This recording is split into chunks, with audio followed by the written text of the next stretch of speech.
What's up guys? Welcome to Dev IT Bohol. Welcome to this episode. Unboxing of this new phone, Pocophone X3 NFC by Xiaomi. Okay, let's look at what's inside. Before we continue, hit the subscribe button if you're new subscriber, like the video, and put comment if you have questions. Let's check it out. Okay guys, so let's unbox this. So I ordered this one sa Lazada pag I think September 25 and it arrives October 9. 2 weeks, 2.5 weeks shipping. I ordered this one COD, cash on delivery. Shipping carrier is the LBC. So it's fully wrapped. Okay, why damage? So okay. I will put the link in the description saan ako gi-order sa Lazada, but it's a Xiaomi shop. Okay,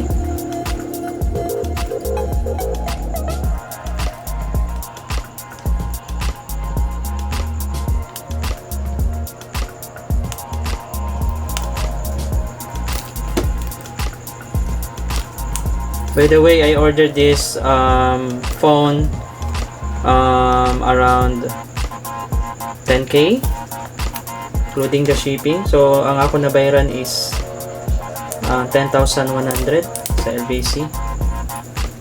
And wow kabalo if they updated the price. Okay,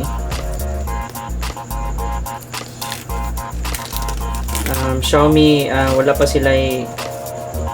pa nila i-deliver ni on physical store. So if you want to get this one, you can order it via online on Lazada or in Shopee.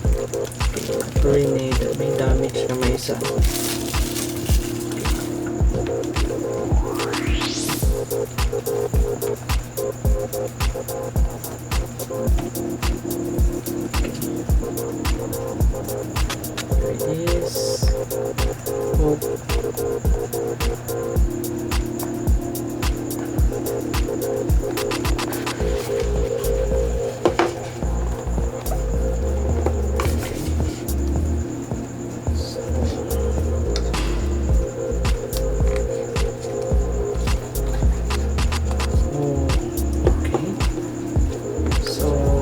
This first box. Let's check what is inside.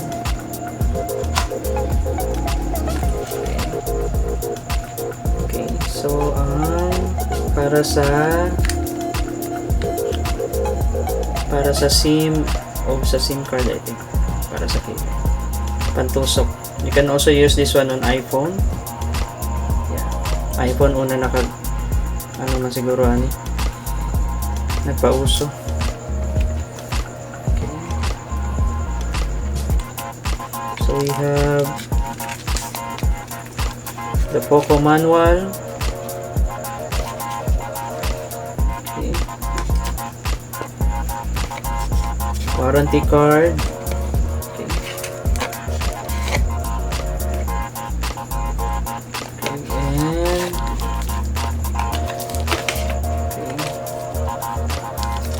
they said na ay based on ubang review na ipakapin na casing. Okay, this is it. Wow. Ipakapin na casing. That's nice. Very good move sa Xiaomi. Very clear. Actually, personally, gusto na ko ang clear. I like the clear casing so that you can still see what's the design of the phone. Nice one.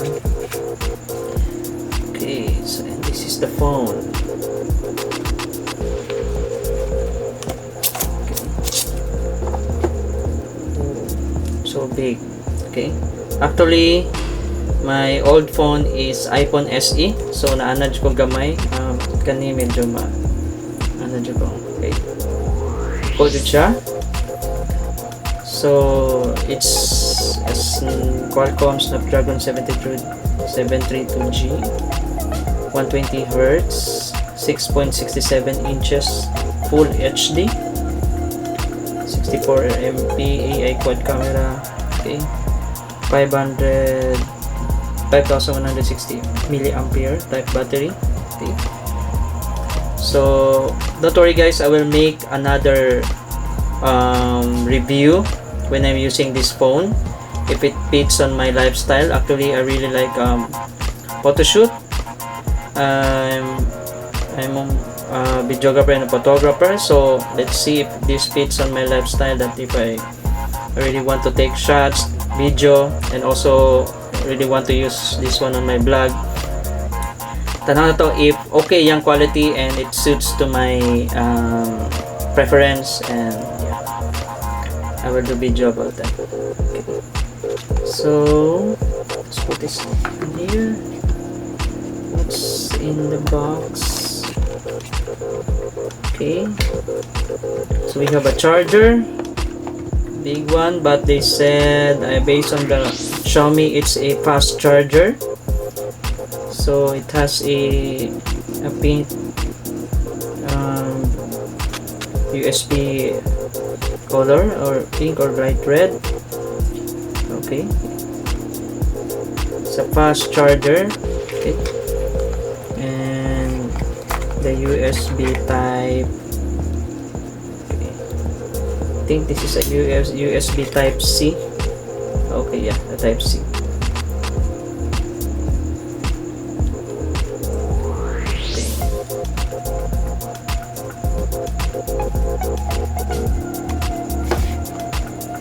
Okay, put this in another box.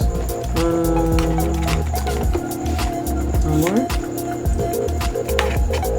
I expected expect ko sa sticker pero wala. Okay, so this is the phone. Okay, let's take this one out.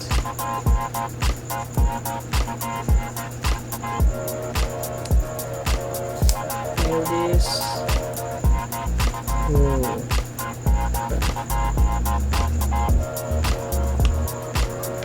It's a really big phone.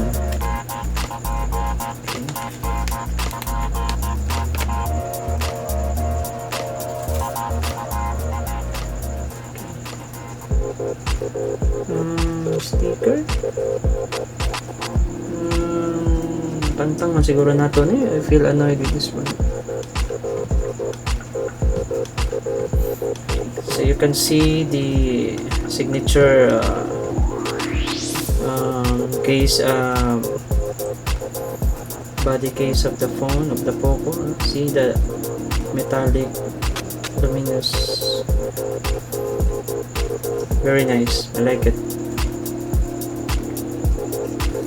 So the camera, okay, so na ay upat, and then sa ana is the LED. Okay, I will make a video of a detailed specification of this and also features. Okay, so let's try to on.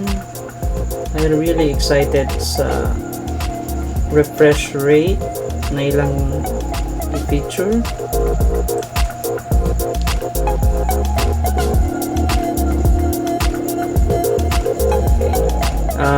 It has also a fingerprint sensor, and isa power button niya.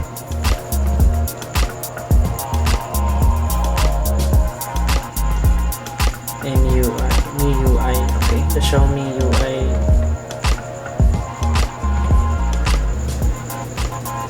It's really nice. Oh,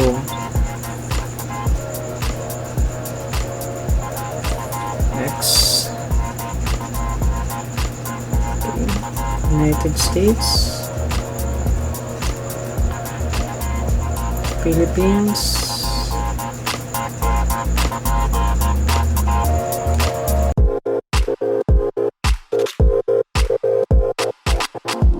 really smooth yung siya tanawon sa iyahang 120 refresh rate. Pero based on other reviews, it depends sa game na makasupport og 120 refresh rate. And there is also a review na nakita na ko na medyo tricky daw ang refresh rate ani, kay ingon sila na when you load an app or when you using the, I think the MIUI team, that's the time na you can use the 120 refresh rate. Pero other things na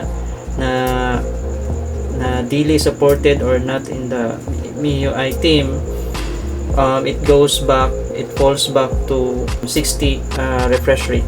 Ooh, really smooth. Really like it. For me, I particular ko sa frame rate, kay especially when I edit videos, I can notice or mabantayan dyan ako na unsay kalayan sa 24 frames per second, 30 frames per second, and 60 frames per second. So yeah, this one really kailangan ko mag-scroll. I've been an iPhone user long time ago, so this is my first Android phone na akong gamiton because I want to upgrade from my iPhone SE. Yes. See that one?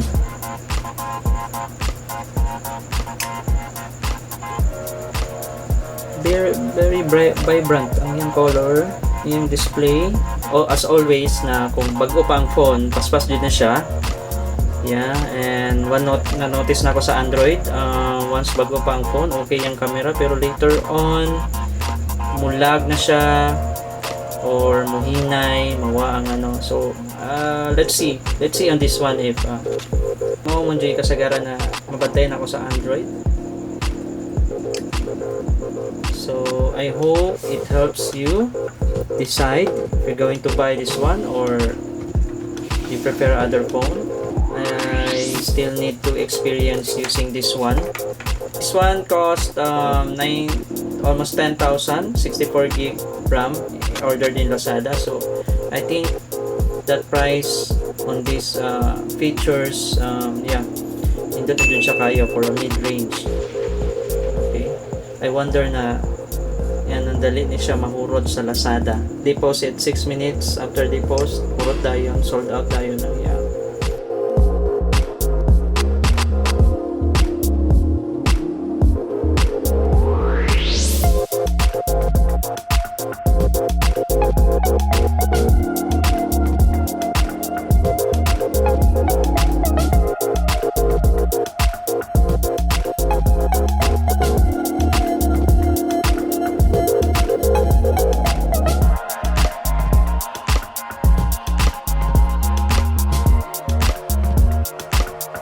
Here you go guys, the unboxing of Pocophone X3 NFC.